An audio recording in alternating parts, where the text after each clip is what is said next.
November 22nd. It's 1:20 in the AM.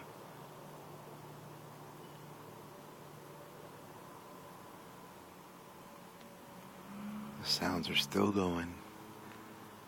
No one's reporting them.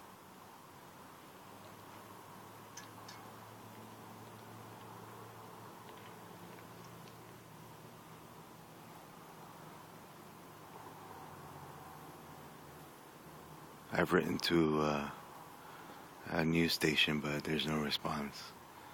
I don't think they're able to respond to it.